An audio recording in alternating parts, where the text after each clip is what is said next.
tarde, pessoal. Sou Luiz Cláudio da Mundo Cop. Sejam todos bem-vindos a mais um grande Web Cop. Iniciamos uma série de webinars exclusivos sobre as novas perspectivas do cooperativismo. A nossa proposta é trazer semanalmente personalidades e temas que possam auxiliar de alguma forma as nossas cooperativas na atual conjuntura. O tema de hoje é O Agro é Cop. Antes de apresentar os nossos ilustres convidados especiais, quero fazer alguns agradecimentos.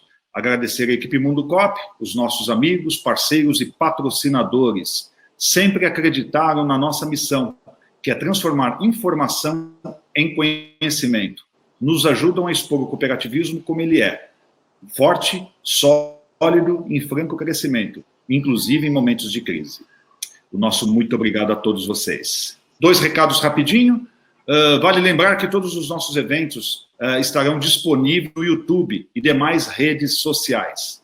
Todos poderão fazer perguntas aos nossos convidados pelo nosso chat. Tentaremos, no final, responder a todas, ok?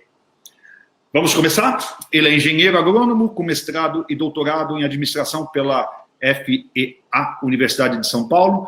É professor titular dos cursos de administração da FEA-RP USP e da Escola de Administração de Empresas de São Paulo, da Fundação Getúlio Vargas. Professor visitante internacional da Purdue University, Indiana, da Universidade de Buenos Aires e da Universidade de Pretória. É especialista em planejamento estratégico e membro do Conselho da Associação Mundial de Alimentos. Publicou mais de 50 livros com sua equipe em 10 países e mais de 100 artigos em revistas científicas internacionais. Seja bem-vindo, Marcos Fava Neves. Obrigado, gente. É um prazer participar com vocês desse debate. Obrigado, Marcos, pela sua participação. O nosso outro convidado é agrônomo pela Universidade Estadual de Londrina e Escola Nacional de Agronomia de Toulouse, na França, MBA em Gestão de Empresas pela FGV, MBA em Proteção de Plantas pelo Instituto Agronômico de Campinas, responsável pelo acesso aos agricultores através das cooperativas do Brasil pela BASF, experiência de mais de 10 anos em gestão comercial e marketing na BASF em diversas regiões do país, além de ser agricultor e cooperado. Seja bem-vindo, Gustavo Bastos. Marcos, o agronegócio representa 20% no valor total do PIB brasileiro e é o único setor, de acordo com o IBGE, que mesmo em meio à pandemia continua crescendo e impulsionando o país. Nesse cenário atual, o que mudou para o ramo? Quais são os desafios quando se fala em abastecimento, produção e exportação? Bom, é importante explicar para as pessoas que estão nos ouvindo, muitas não são do setor, que o agronegócio representa uma cadeia produtiva que começa e onde tem muita atuação das cooperativas, no setor de insumos, portanto, no lugar que você produz e vende defensivos, fertilizantes, máquinas, sementes, genética, daí ele pula para a agricultura, que é onde estão os fazendeiros, daí ele vai para uma agroindústria, uma usina de cana, fábrica de suco de laranja, laticínio, frigorífico, daí ele vai... Estão me ouvindo, Douglas? E vai para o consumo final. Então, a agricultura ela é uma parte do que é o agronegócio, que é toda essa cadeia produtiva, né?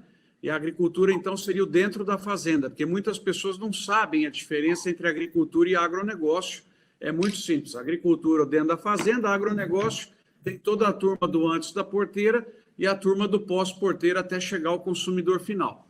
É o setor mais importante da economia brasileira, depende, o número que você deu do PIB, depende de qual é o recorte que você está dando. Porque, por exemplo, a parte depois da porteira, tem gente que considera alguns setores como sendo do agronegócio, outros setores não sendo. Então, dependendo do critério que você coloca, muda o número.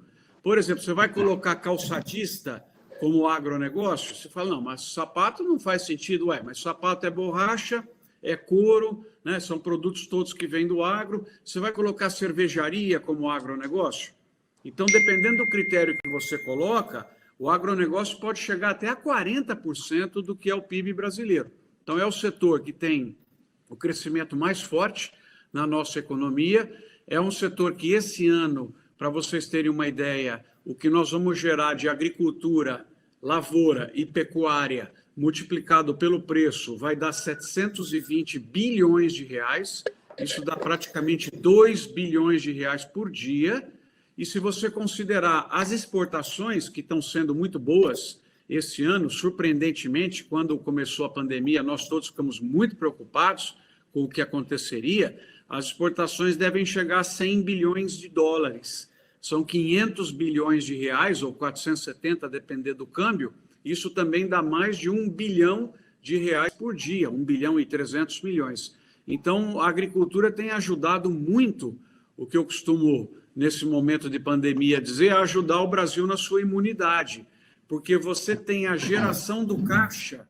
O caixa do Brasil vem praticamente metade dele da agricultura. Oi? E você, todo mundo aqui trabalha com orçamento, você sabe que para aumentar gasto, com pesquisa e desenvolvimento, com educação, com saúde, você precisa de geração de caixa. E quem gera o caixa é a agricultura. Então, eu diria assim, para começar a nossa conversa, que nós estamos num período muito difícil, né? A pandemia mudou o cenário como eu nunca vi na minha vida. Eu dou aula de planejamento estratégico, né, na USP e na GV, e o primeiro capítulo de um plano estratégico, o Gustavo sabe disso, é a questão do macroambiente, onde é que nós estamos. E eu nunca vi em 90 dias uma mudança tão brutal como essa que nós passamos. Eu costumo brincar e dizer o seguinte: se eu estivesse aqui em dezembro falando com vocês, né, agora, 4 meses atrás, 5, falando assim, olha, o ano que vem vai aparecer um vírus que vai fazer a gente ficar 90 dias dentro de casa e o resto do ano ter que usar máscara para sair na rua. O ano que vem o petróleo vem para preço negativo. Como negativo? É um barril, vai ter que pagar para alguém tirar porque ninguém vai querer. Olha, o ano que vem o real, $1 vai valer R$6.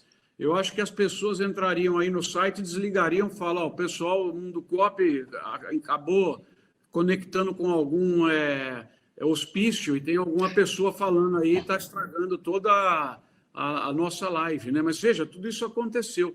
Então, eu nunca vi o macroambiente variar tanto, afetando as cadeias produtivas do agro, como nesse período. Mas, no geral, a resposta a essa tua primeira pergunta, muito interessante, o setor vai crescer esse ano, mesmo com esse problema, ao redor de 2% a 3% do seu PIB, e vai contribuir para que o Brasil não caia tanto. Mas os impactos foram diferentes conforme a cadeia produtiva. Você teve setores do Brasil que ganharam com o problema da pandemia e setores que perderam. Por exemplo, suco de laranja ganhou, por causa da questão da imunidade, o consumo aumentou, e flores perdeu, porque você fechou o canal de eventos, casamentos, igreja, tudo isso daí que consumia metade das flores produzidas no Brasil. Então, é muito interessante a análise do agro, porque os impactos são diferentes, né, em relação ao setor industrial. Só para concluir, se você pega e tem uma fábrica de automóvel, né, e vem a crise, você precisa parar a fábrica de automóvel. Tudo bem, você fecha ela, o que você tem ali de estoque está ali, não monta mais os carros, você avisa a fábrica de pneu, de bateria, de motor e outros para pararem a produção, maravilha. Na agricultura, não tem como parar, porque a agricultura é uma fábrica a céu aberto e os produtos vêm vindo. Então, você não pode parar um frigorífico que abate suínos, por exemplo, que abate frango ou boi, porque eles vêm crescendo, né? E depois eles vão passar do tamanho de abate. Você não pode parar uma usina de cana, porque a cana está chegando, ela não vai ficar lá. A laranja, então é muito mais complexo. Mas, de certa maneira, eu diria para vocês que nós vamos passar por essa situação com muita gente machucada, mas, no geral, com algum crescimento ainda. Perfeitas colocações, Marcos. Obrigado. Gustavão, está tudo bem aí? Tudo bem, agora deu certo, hein, Luiz? Fica tranquilo. Quem faz ao vivo tem dessas. Bom, eu já fiz a apresentação sua aí, Gustavo. Tá, seja bem-vindo aí. Não sei se você captou a primeira pergunta que eu fiz para o Marcos. Você quer que eu repita para você? Se puder repetir, por favor. Agora. O agronegócio representa 20% no valor total do PIB brasileiro. E é o único setor, de acordo com o IBGE, que mesmo em meio à pandemia continua crescendo e impulsionando o país. Nesse cenário atual, O que mudou para o agro? Quais são os desafios quando se fala em abastecimento, produção e exportação? Se você quiser dar uma pincelada aí no cooperativismo, Gustavo, será bem-vindo. Legal, beleza. Bom, Luiz, antes de entrar na resposta, obrigado pela oportunidade, pelo convite participar. Dividir a sala aqui com o Marcos Fava Neves é uma honra, né? Um profissional que a gente admira muito, companheiro nosso aí na jornada de melhorar a competitividade do agronegócio brasileiro, né, Marcos? E, juntos nessa missão aí a gente vai conseguir, sem dúvida. Eu não vou ser redundante nas palavras do Marcos, Luiz. O agronegócio vai crescer, é uma fábrica a céu aberto, a natureza não entrou em quarentena, né? O agricultor tem que cuidar lá da lavoura dele, tem que cuidar lá da criação dele, e é muito dinâmico, a cadeia é inteira amarrada, ela é inteira conectada, não dá para você ter interrupção de um processo sem degringolar outros, né? Então, o agronegócio vai continuar crescendo, alguns segmentos com um pouco mais de atenção, segmento hortifruti sofreu um pouquinho mais, né? Sucroalcooleiro também, alguns segmentos que precisam de mais atenção, mas de modo geral o agronegócio vai vencer essa, né? E o interessante que a gente percebeu uma mudança nesse período foi uma evolução digital muito forte nas relações, né? Na relação das cooperativas, a gente está falando de cooperativa aqui hoje, das cooperativas com os agricultores, com seus cooperados, com os seus fornecedores, né? Aquelas reuniões presenciais já não são mais presenciais, né? Exemplo do que a gente está fazendo aqui, e todo mundo teve que se adaptar, teve que se reinventar, e a coisa aconteceu, está tudo fluindo, está tudo andando de uma maneira que andava antigamente, né? Então, é muito bom quando a gente experimenta o novo e o novo dá certo, né? Tem alguns especialistas falando que a gente evoluiu 5 anos no universo digital em poucos meses, né? E eu também acredito um pouco nisso. Eu acho que muita coisa que a gente imaginava que a gente ia ver no futuro, dia de campos virtuais, por exemplo, né? Tours agrícolas virtuais, estão acontecendo hoje, né? Então, antecipou bastante coisa, né? E junto com isso, alguns gargalos também se apresentaram, né? O agricultor viu uma necessidade mais eminente de estar mais conectado, por exemplo, né? E a gente tem um problema de conexão no interior do Brasil, internet, etc. Então, alguns problemas se revelaram mais importantes nesse momento, mudaram um pouquinho de foco, né? Mas o importante é que o brasileiro, o agricultor, os cooperados, as lideranças cooperativas não pararam, se movimentaram e peitaram o problema e estão fazendo o negócio acontecer, né? E isso é um bem muito grande para o país, né? Que é o que vai fazer o motor da economia girar aqui no Brasil, né? Perfeito, Gustavo. Perfeito. Eu vou entrar agora também, vou falar um pouco mais dentro do cenário do cooperativismo, né? O Brasil representa mais ou menos quase com um quarto, dizem, né, que o alimento, né, a gente coloca comida no mundo e a gente representa um quarto desse volume. Muito se fala dessa capacidade de alimentar o mundo no futuro, né? Como vocês enxergam o potencial do cooperativismo nessa produção, né? Quais são as principais transformações que as cooperativas agro já estão tendo? Eu vou começar com o Marcos. Por favor, Marcos. Olha, não tem agricultura grande, agronegócio grande, sem cooperativismo. Essa pergunta, para mim, é pênalti sem goleiro, porque eu sou um grande fã do modelo de ações coletivas, das associações e das cooperativas, né? E eu acho que a cooperativa é uma história maravilhosa da pessoa que é pequena se transformar em grande, pela capacidade aglutinadora que ela tem, na sua essência, em poder juntar os comuns, os produtores, e eles ficarem grandes tanto no processo de compra, como grandes no processo de venda, poder cada vez mais galgar espaços no mercado internacional. Então, hoje você tem diversas cadeias produtivas, na cana, no café, né, nos grãos, nas carnes, modelos maravilhosos de organizações coletivas, aonde você não precisa fazer o investimento em muitas coisas como produtor que a cooperativa faz por você. Você tem cooperativas hoje, por exemplo, né, a nova tendência é a agricultura por metro quadrado, não mais por hectare. Você cuidar do metro quadrado com imagem, drone, reconhecimento, você pega e vai direto na planta daninha e aplica o químico nela e não mais por hectare, o fertilizante aonde a coloração deu que ele precisa mais. Então, você imagina se eu fosse um agricultor pequeno ou médio, puta, eu vou ter que entender de drone, pilotar drone, comprar drone. Não, a cooperativa, ela vem e ela oferece o pacote de digitalização para mim, gestão por metro quadrado, e aí eu pago a cooperativa com economia de escala, porque ela vai oferecer isso para outras pessoas. Quando o drone ficar obsoleto, ela troca o drone. Então, a cooperativa permite a minha inserção no mundo moderno. E eu acho que após esse período aí de pandemia, a cooperativa, a ação coletiva, volta muito mais forte, porque as pessoas diagnosticaram o quão fracas nós somos de maneira isolada, né? Então, eu creio muito no avanço do cooperativismo agora, e esse exemplo que eu falei para vocês, a área que mais cresce de muitas cooperativas é a área digital, é a área onde ela presta serviços de inclusão digital para os seus produtores. Então, só para concluir essa pergunta, quando as pessoas falam assim para mim, agronegócio é só coisa de grande, agronegócio é excludente. Não é. Ele é excludente para quem não tem mentalidade.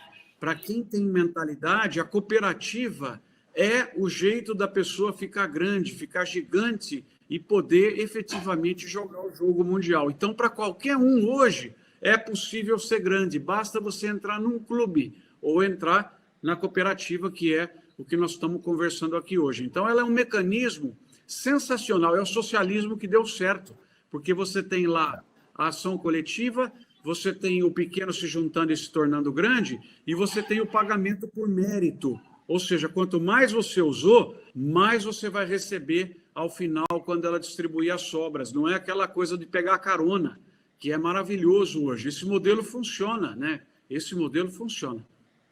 Perfeito, Marcos. Gustavo? Então, Luiz, concordo totalmente com o que o Marcos colocou.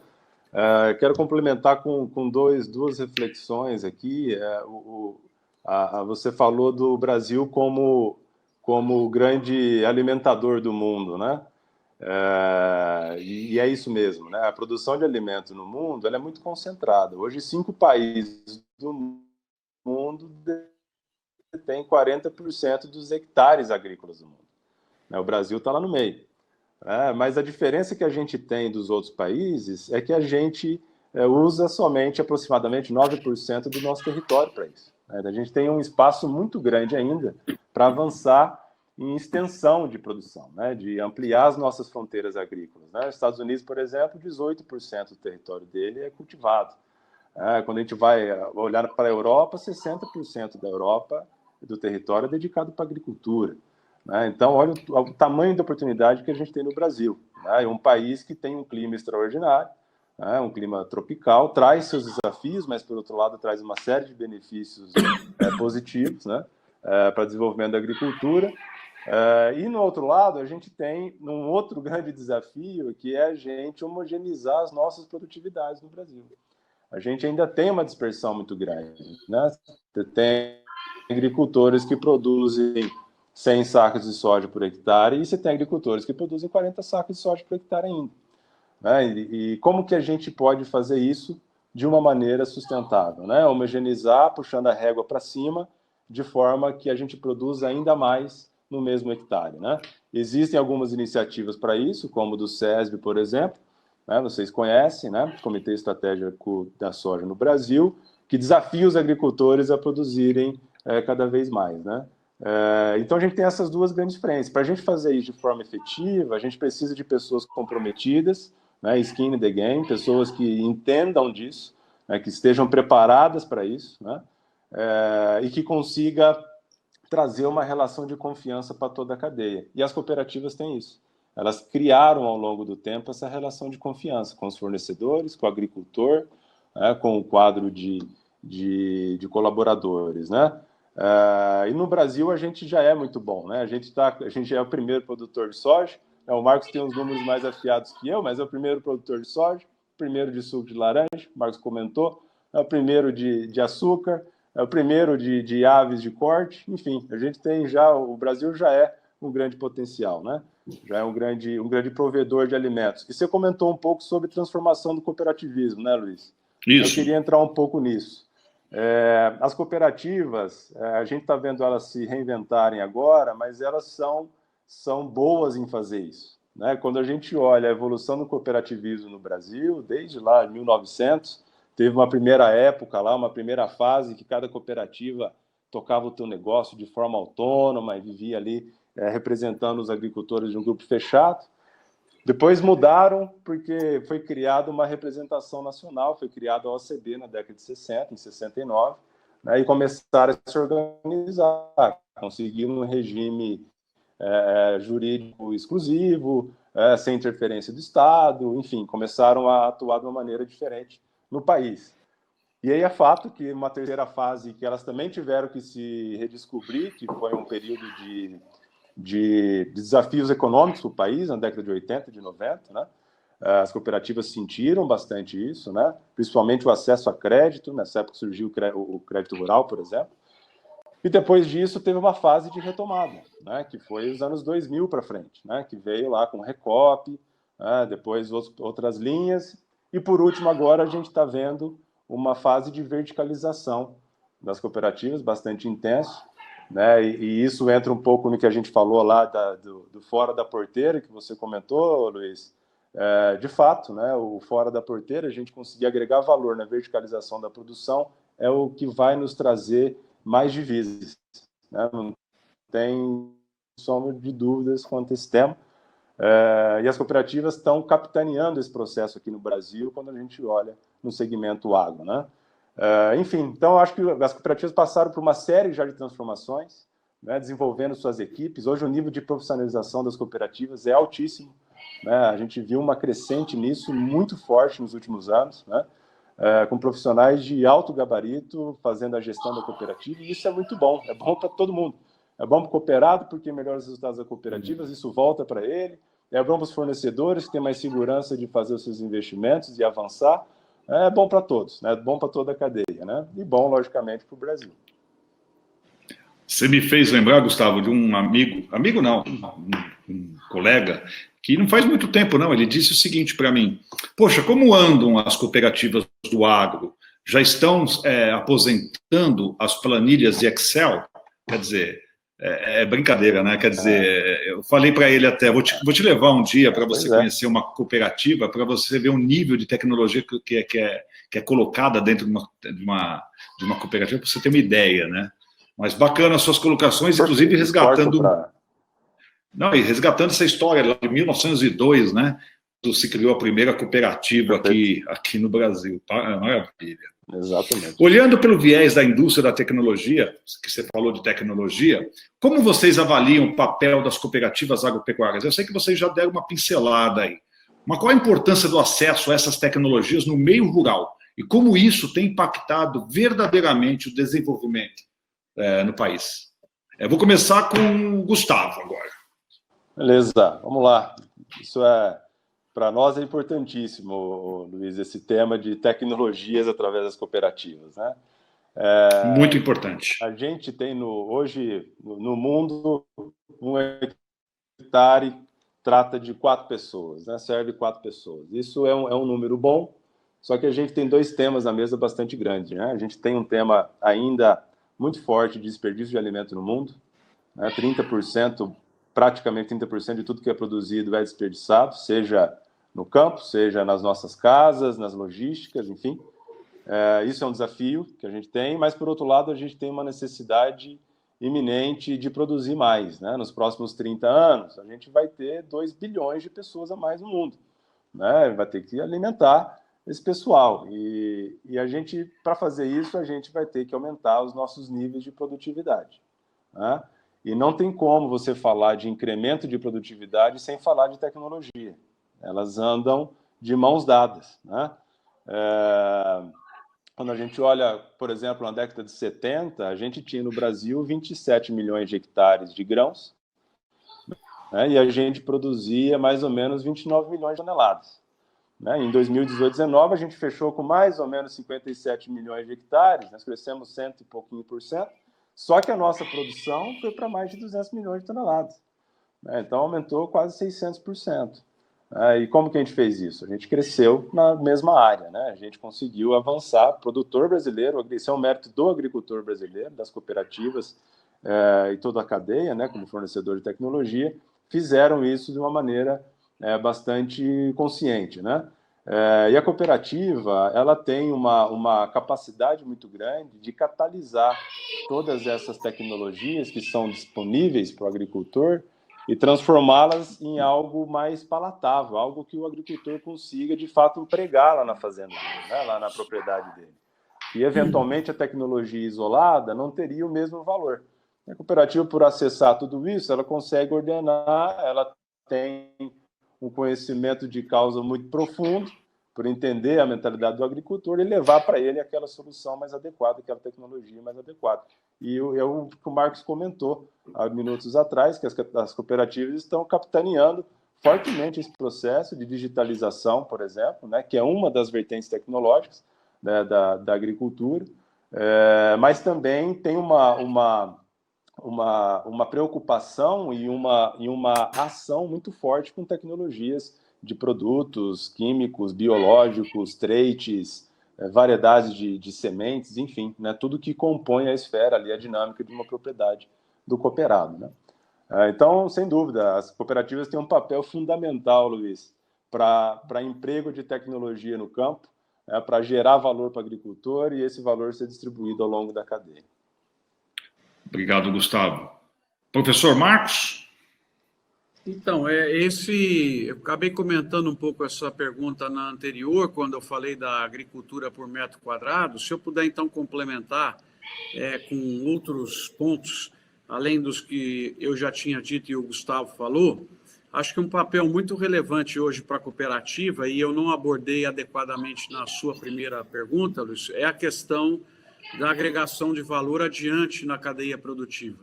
O que eu vejo é que o sistema tem condições de entrar mais forte nas questões de distribuição de alimentos, nas questões de supermercados, nas questões de agroindustrialização, para ter produtos prontos, embalados, contando a história, se ele pensar um pouco mais estrategicamente. Eu rodei bastante as cooperativas do Sul, e eu percebi muitas vezes que as cooperativas que tinham supermercados, elas nem nesses supermercados, elas tinham produtos de outras cooperativas, por exemplo.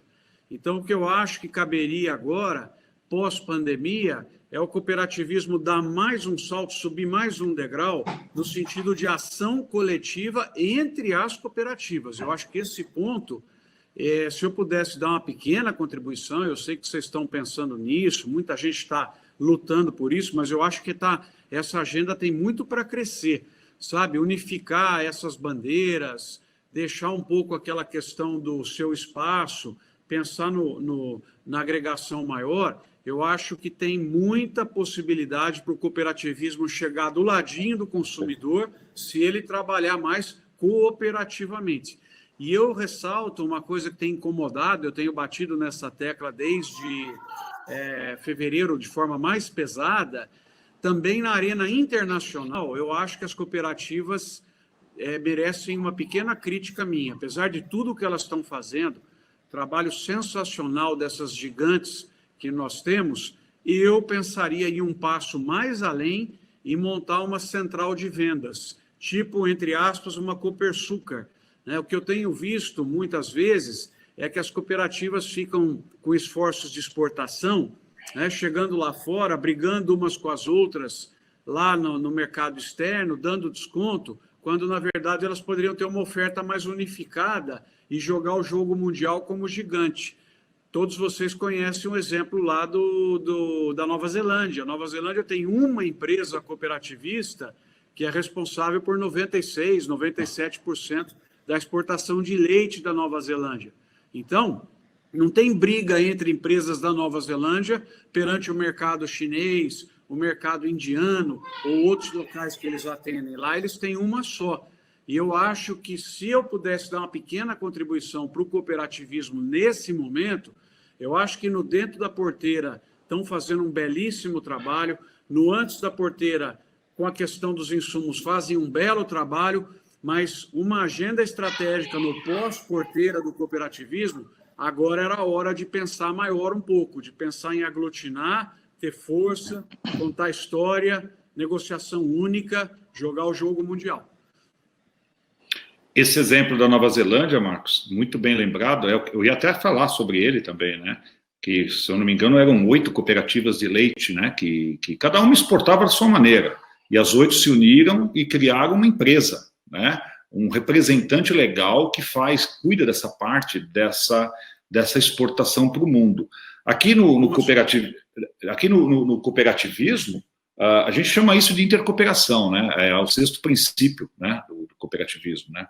E em todos os eventos, isso aí é o Mundo Coop, né, nesses longos 20 anos aí, a gente já vem sempre trabalhando esse tema da intercooperação de forte muito enfática, muito forte, porque realmente está chegando a hora da gente fortalecer esse princípio da intercooperação, né? Se juntos somos mais fortes, até uma vez eu estava falando com o Tejon, né? E o Tejon estava falando intercooperação entre cooperativas nacionais, inclusive internacionais, você se juntar internacionalmente com outras cooperativas do mundo e você criar grandes organismos, né, de instituições cooperativistas aí para contribuir de uma forma geral.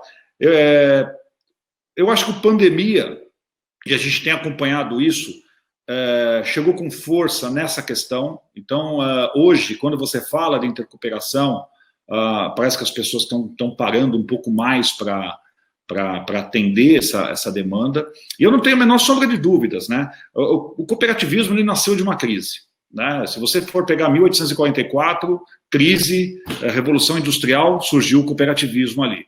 Primeira Guerra Mundial, crise, surgiu, fortaleceu o cooperativismo. Segunda Guerra Mundial, 2008, onde tem uma crise, parece que a gente gosta de crise, né? Onde tem uma crise, a gente vai lá, aparece, e a gente parece que cresce nesse momento. Por quê? Porque é uma questão que parece que as pessoas se juntam, né? E isso é muito forte, é muito latente dentro do cooperativismo. Eu não tenho a menor sombra de dúvidas, que eu acho que essa crise, se tiver que acontecer algo de bom para o cooperativismo, no nosso ponto de vista, vai ser a intercooperação. Isso daí a gente tem acompanhado, e realmente a intercooperação, eu acho que vai nascer. Isso que você falou, da gente se tornar forte mundialmente para exportação, criar essa forma de se tornar forte, já estão se falando bastante aí nos bastidores do cooperativismo de se criar.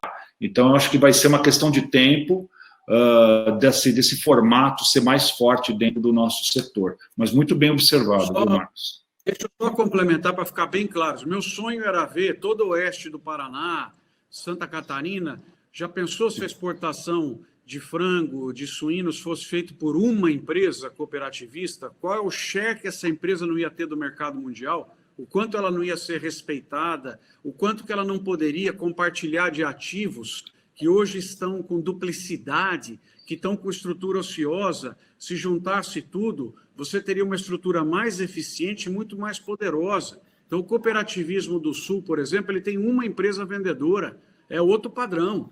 Eu sei que isso é difícil, porque tem conflitos históricos, tem perda de espaço, mas é hora de pensar diferente.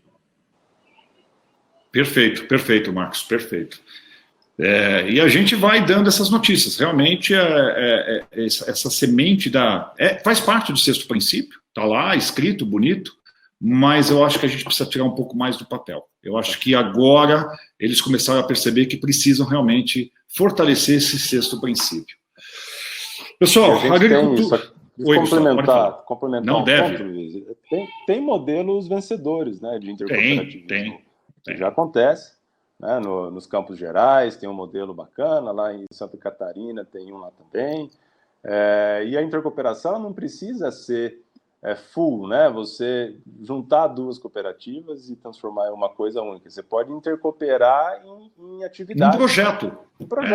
Vamos fazer, como o Marcos falou, vamos fazer a exportação em conjunto. Puta, show de bola, excelente. Ó, vamos fazer um terminal logístico aqui junto, vamos fazer. Né? Eu acho que aí a gente tem grande oportunidade, isso aumenta a competitividade das cooperativas, nos coloca num cenário diferente lá fora. Eu acho que todo mundo ganha com isso. Não, verdade. É um exemplo assim, eu sou fraco no frango, mas eu vou me juntar com uma cooperativa que é forte no frango. Juntas, somos mais fortes. Mas, em compensação, eu sou fraco no frango, mas eu sou forte no suíno. A outra Exato. é fraco no suíno. Olha o ganho de escala que você tem em dois produtos. Eu estou falando de frango e suíno. Né? Duas Exatamente. cooperativas se juntam por um job, um negócio apenas para exportação, talvez até para o mercado interno, mas principalmente para exportação. Imagina o tamanho que a gente ia se tornar. A agricultura familiar tem sofrido muito com os impactos dessa crise. Né? Analisando esse contexto, estão intensificando linhas de crédito especiais e programas como o PAA, Programa de Aquisição de Alimentos, e o PRONAF, para auxiliar os produtores rurais nessa pandemia. Fomentar a intercooperação, que acabamos de falar, e estimular uma forma de organização social por meio de cooperativas de agricultores familiares, pode ser a chave de criar possibilidades de crescimento e lucro ao pequeno produtor? Só completando, a gente estava falando das grandes, né? De repente, grandes organismos, grandes cooperativas se juntarem na intercooperação. Essa pergunta, ela está trazendo um contexto um olhar do pequeno produtor. Como que vocês enxergam isso? Marcos, por favor. A pergunta é excelente. Você pega, por exemplo, aqui em Guaxupé tem a maior cooperativa do mundo de café, né? Ela é de propriedade de 13.500 famílias, a Coxupé. Então, o cooperativismo, ele mostrou que você pode ser grande sendo pequeno. E eu não gosto muito do termo, porque para mim ele é obsoleto também, a história de agricultura familiar. E aí tem gente que ainda contrasta, né? Agricultura familiar, agricultura empresarial. Por que eu não gosto disso? Uma família, então, ela não pode ser um comportamento empresarial. Comportamento empresarial não é uma família que está lá também. Então, eu acho que a agricultura ficaria mais coerente se nós dividíssemos ela por dimensão, por exemplo, pequena, média e grande, e grau de tecnologia, por exemplo, baixo, médio e alto. E aí você tem 9 espaços que você pode classificar a agricultura, e aí cada espaço desse pode ter uma oferta específica do órgão público ou outros. Então, eu acho que o cooperativismo ele é a solução para você se tornar grande, independentemente do seu tamanho. Você pode participar de uma organização gigante sendo um produtor de 10 hectares. E aí você vai ter acesso à mesma coisa que um cara de 200, 500 hectares tem. Só que o de 500 hectares vai usar mais e proporcionalmente vai receber mais quando ela for distribuir a sobra. Mas o benefício que é oferecido a ele, você também tem. Então, muitas vezes as pessoas falam... Agora tem uma preocupação muito grande e perigosa eu observo em grupos do agro que eu participo, contra a China. Que a China está vindo aí, está comprando empresas químicas, né? Está comprando revendas, que vocês estão acompanhando, está originando grãos, comprando, as trades estão chegando, fazendo investimento, e o pessoal fala, mas a China vai dominar, daqui a pouco compra todas as terras, tal. Eu falo, bom, primeira coisa é o respeito brutal que tem que ter com o chinês, porque ele está comprando praticamente 40% do que o agro brasileiro está vendendo. Então, precisa tomar muito cuidado com o tratamento para o chinês. Deve ser um tratamento de classe executiva, porque, 40% do que se vende. Segundo, que quando o produtor reclama e fala, eu falo, olha, você tem um jeito de virar uma China. O jeito de você virar uma China é fortalecer a sua cooperativa, é participar da cooperativa. Que o cooperativismo grande, unido, agregado, ele enfrenta a força que vem, por exemplo, do chinês, a força que vem do americano. Então, esse é o caminho para que nós possamos ter uma agricultura ditadora de regras também. É pelo cooperativismo. Pena que a mentalidade de muitas pessoas não é pelo lado de como que eu resolvo isso, mas sim pelo lado de tentar evitar algo que é inevitável, que é uma participação maior do mundo no agro brasileiro. Porque quem é que quer ficar de fora disso? Gustavo já falou. Quem é que quer ficar de fora?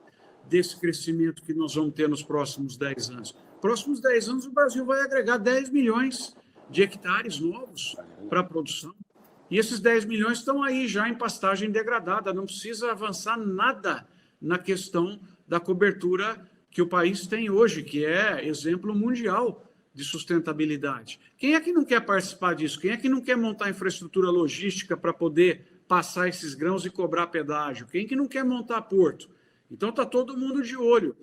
Vamos deixar essas pessoas entrarem. Como é que a gente se defende? Nós temos uma cooperativa, uma só. A nossa é forte, chega lá, opa, o pessoal tem medo. Então, eu acho que o nosso pensamento tem que ser grande nesse sentido, sabe? Estou sendo muito provocativo aqui, porque é uma hora, outra vez, agora, precisa pensar nova etapa. Cooperativismo brasileiro, até agora, nota 10. 9,5, teve erros e tal, mas espetacular. O que foi feito, o que está fazendo. Agora, pós-coronavírus, é outro mundo começando. É hora da gente sentar e falar qual é o nosso novo desenho. Essa é a minha provocação. Eu acho que uma das coisas que a gente fala é que chega o momento é uma corrida, né, de Fórmula 1. Imagina, teve um acidente e entrou o carro madrinha na pista.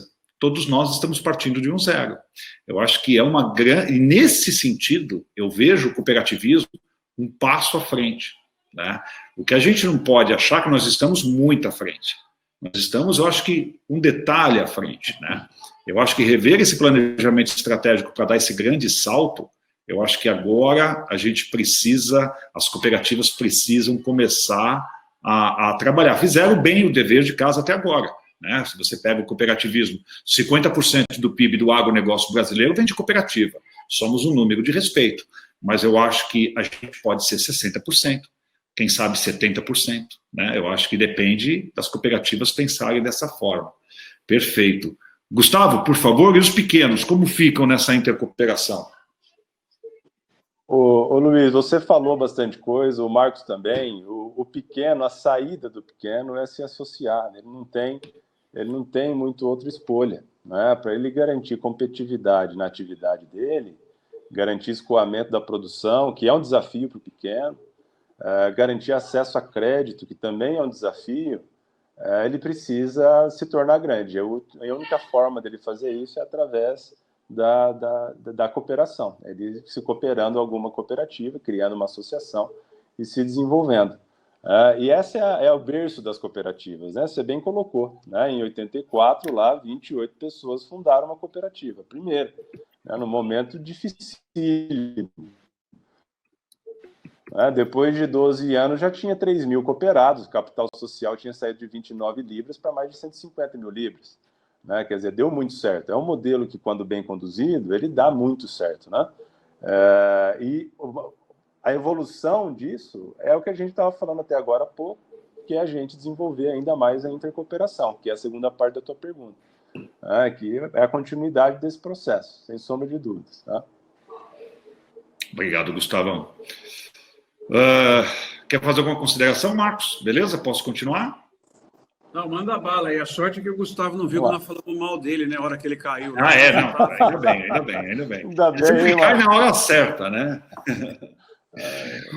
Gente, o mundo está mudando, e quando falamos de futuro, o que fica é um cenário incerto, né? Sabendo desse potencial do cooperativismo, de se sobressair as crises, né?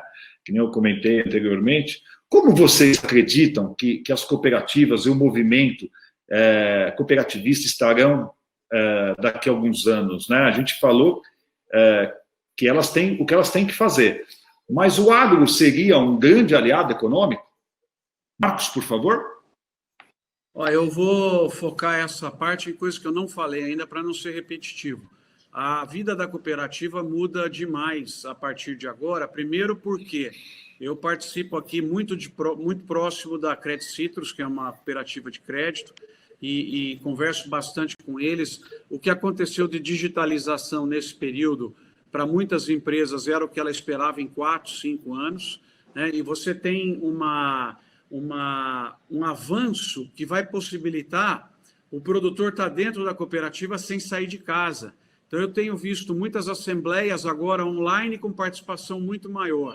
muitos processos de venda, como o próprio Gustavo falou, visitas a produtores online de forma muito maior, muito mais presente.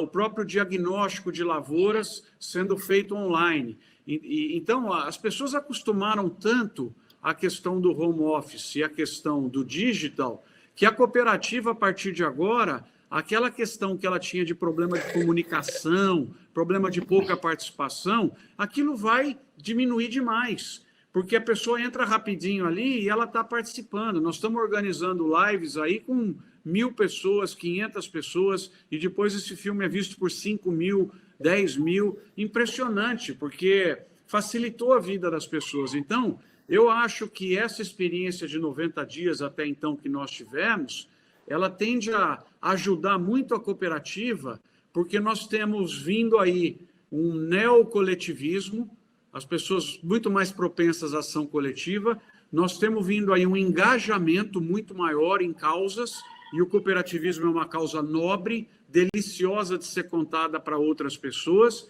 Nós temos um neonacionalismo também vindo aí, que é a valorização daquilo que é meu, valorização do meu país, do local, do feito na minha região, e a cooperativa também tem um espaço muito grande para ocupar, né, para que você se sinta dono. Então, desde posto de combustível, supermercado, banco, você está indo num lugar que é seu, que no final do ano aquele resultado que ficou vai ser distribuído para você.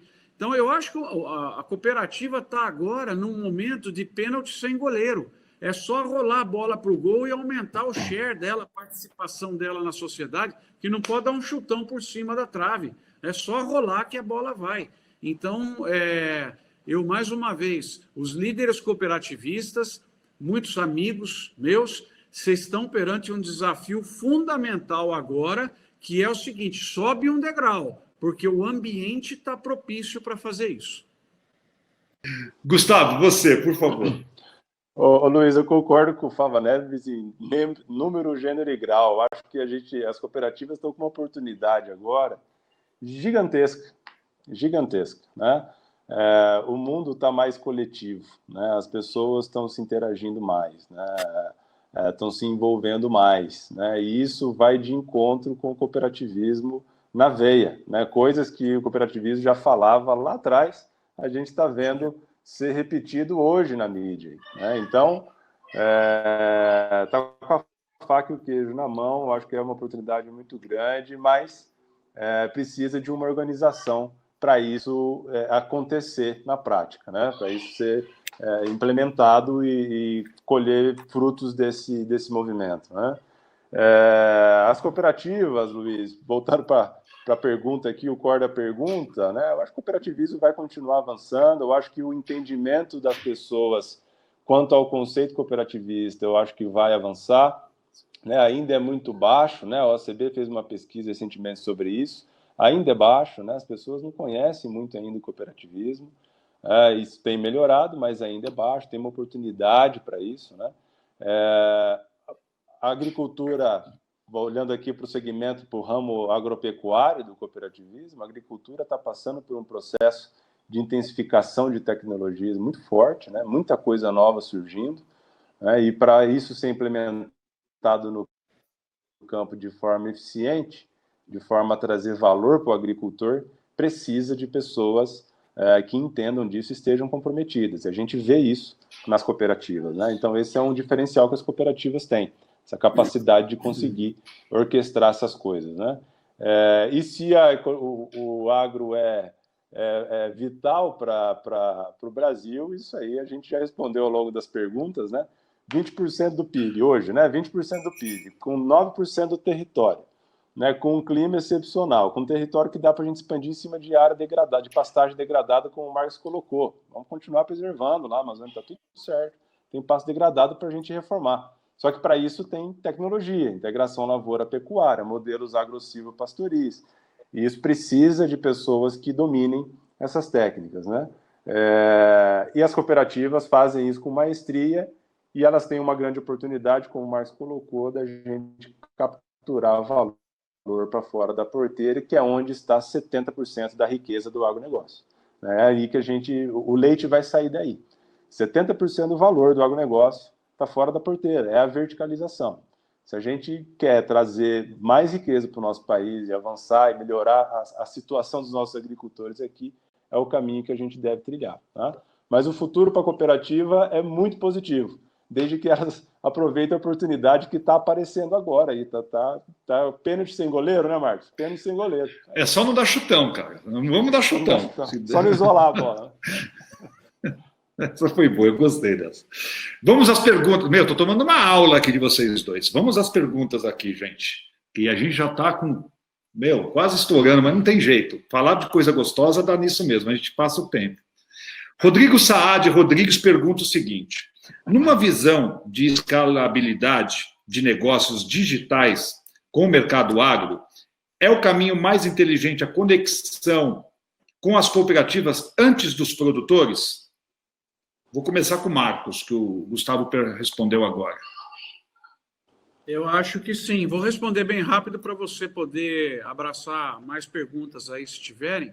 Eu entraria via cooperativa porque o custo seu de entrada e usar a força da cooperativa para chegar nos produtores pequenos e médios é o jeito mais fácil para não duplicar estrutura. Então, eu acho que sim, a entrada do digital via cooperativismo é o canal que eu tentaria em algumas regiões do Brasil onde elas estão presentes e são fortes.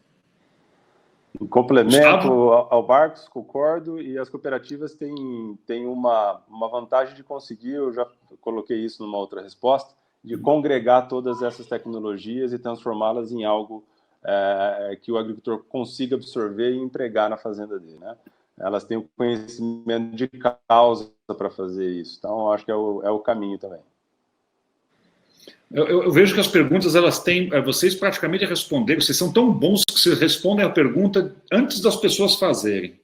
Sensacional isso. A Jade Peroni pergunta o seguinte: o agro tem sido um grande protagonista nessa pandemia. Como relacionar a retomada da economia com a implementação necessária de práticas sustentáveis? Quer emendar já, Gustavo? Você que está grandão aí na tela? Eu vejo assim, né, Luiz, o agronegócio, ele vai crescer, como a gente colocou, a economia tem passado, alguns segmentos estão sofrendo bastante, né, e o agronegócio tem suportado, mas acaba refletindo em alguns segmentos. A gente tem feito o agronegócio, o Brasil faz agronegócio de uma maneira extremamente sustentável, né? Acho que esse é um grande mérito que os nossos agricultores têm e que toda a cadeia de valor do agronegócio tem, né? Sem romper algumas barreiras ambientais ou econômicas, a gente tem feito tudo de uma maneira bastante prudente, né?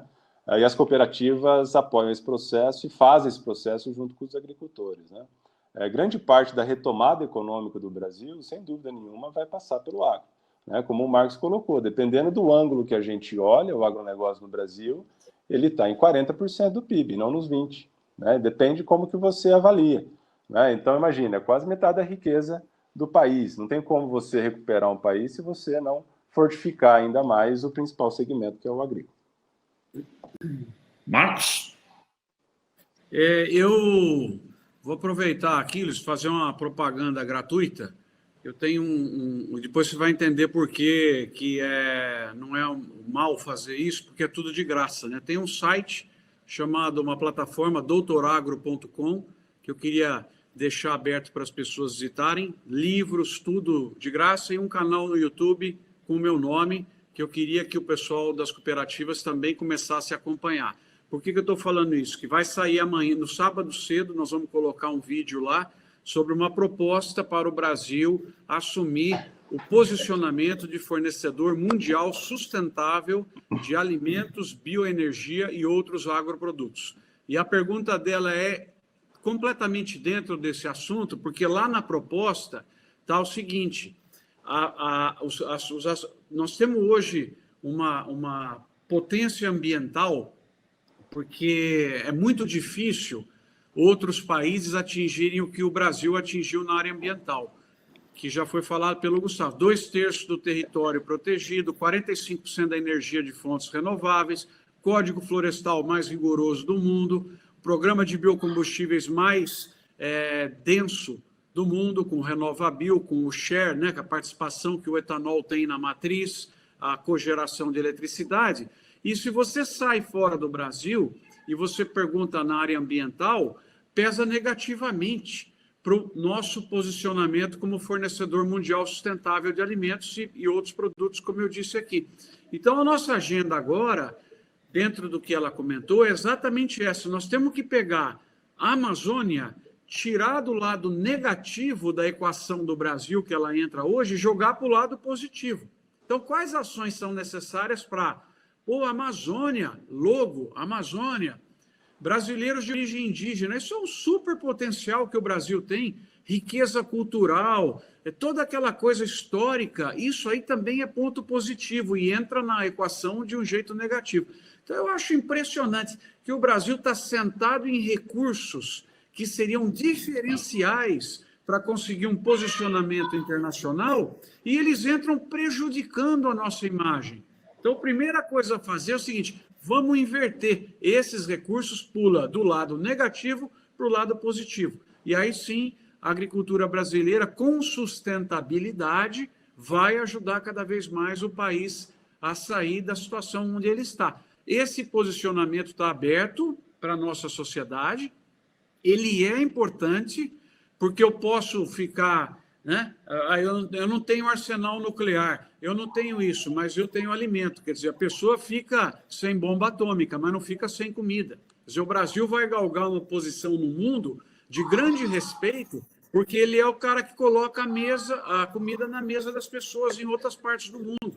Então, eu acho que essa chance está aberta para a sociedade brasileira. Eu diria com muita tristeza que não tem outra alternativa para nós, não tem outra, em outras áreas. Lógico, nós vamos ter algumas empresas, muitas competitivas, que exportam, mas como área, não vamos ser o maior de turismo no mundo, não vamos ser o maior de informática no mundo, não vamos ser.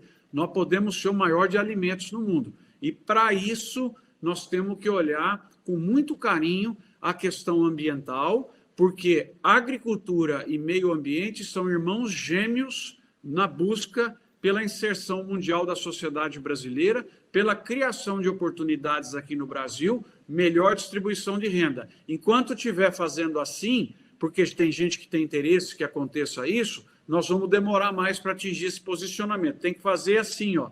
Os dois são irmãos para buscar esses 100 bilhões de dólares que nós estamos trazendo por ano, do exterior para dentro do Brasil, para 200, 250 bilhões nos próximos 10, 15 anos. É possível. Exportar grão de café, exportar o café embalado, com storytelling, com código de barra que você lê e vê a fazenda, com orgânico, com tudo. Vamos ocupar todos os mercados. Exportar boi em pé, carne, carbono zero, feita com integração lavoura, pecuária, floresta, o que tiver de demanda no mundo, o Brasil tem condição de abastecer. Para isso, nós precisamos de uma união em destino a esses mercados. É isso que eu penso. Perfeito, perfeito, perfeito. Gustavo, quer falar alguma coisa?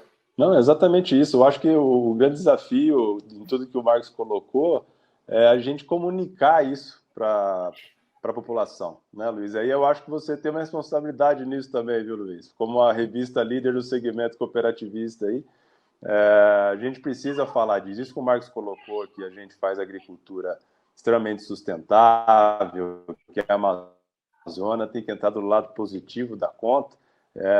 Perfeita a colocação. A gente precisa falar isso para as pessoas, né, para desmistificar a leitura que a população tem sobre o agronegócio, né? Esse é um desafio de todos nós, né?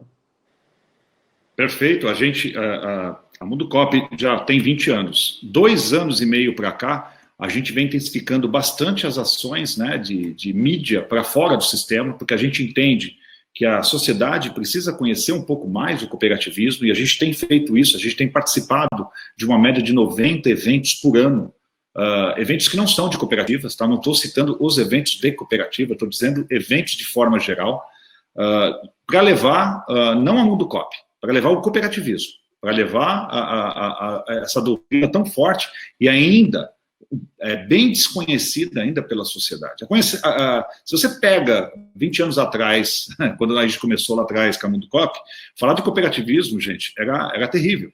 Né? Hoje melhorou bastante, confesso que melhorou bastante, mas eu ainda acho que a sociedade desconhece o propósito da nossa doutrina, tá? O propósito. O Marcos falou de rastreabilidade.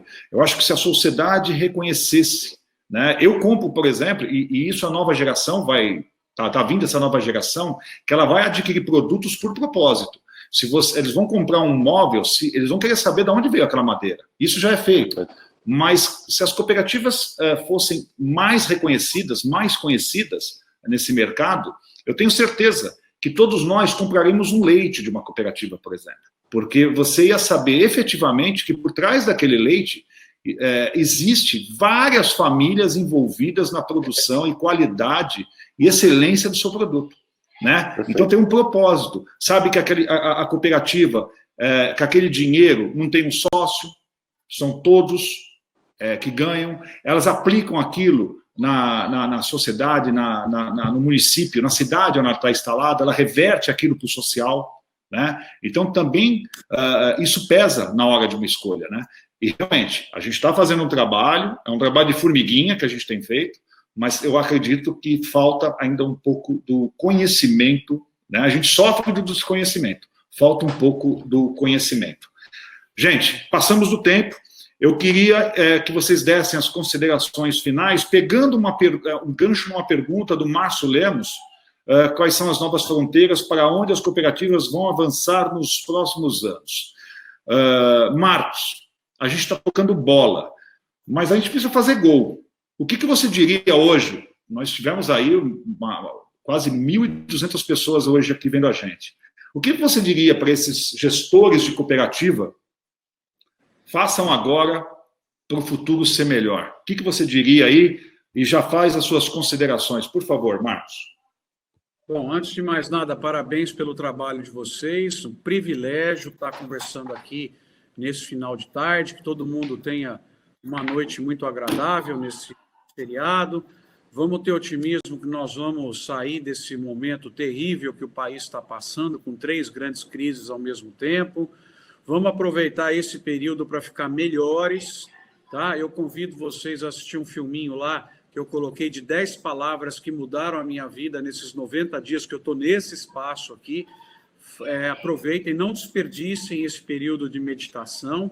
E, principalmente, eu gostei muito do que você falou, o exemplo que você deu. Eu tinha dado do pênalti sem goleiro, você falou do carro madrinha. Vou começar a usar essa tua ideia também.